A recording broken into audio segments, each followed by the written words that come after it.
Well, I think, one of the other things that my boss told me, which I think everybody here can remember, is it's true in TV, but it's true in your job too. Never, he said, people will imitate you. They will try to do what you do. Never worry about them, because there's only one you. So whatever you're doing that makes you special, they can imitate it, but they can never be the same person with the same delivery and the same gifts and so on. Once you accept that, and then it's not a zero-sum game, you can be more embracing, I think. And I know you and I have talked about working parent guilt, which we think more moms have. You also have a philosophy you call settle for more. I'd love for you to talk about that. It's a great phrase. May I just say that what we really don't need as women is men like Eric and Lou tapping into our working mother guilt and making us feel even worse about it. Correct. Which is one of the issues I had. It was like, you know what? It's like the overweight person.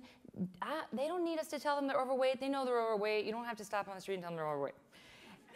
Working moms do not need to be lectured on what their children need and how it's a tug of war. You're like, you know what? We're experts on it. We don't need you.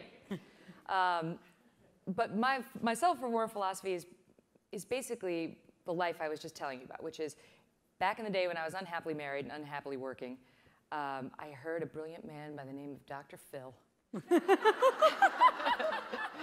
say, the only difference between you and someone you envy is you settled for less. And it just spoke to me. It just spoke to me like, yes, that's exactly right. So settle for more was, that was my identity. That was me. You're going to quote it. And I started putting it into practice, Sheryl, and it really did change my life. Instead of wasting energy sitting around looking at someone who I admired and thinking, oh, God, she's got it all. Why can't I have it all? She's on TV. Oh, I would love that job. She seems so happily married. I wish I were happily married. I just started to change my life little by little. And success breeds success. When I was practicing law, I was making a lot of money. And I left that for my first TV job, which paid $17,000 a year, which wasn't a lot of money.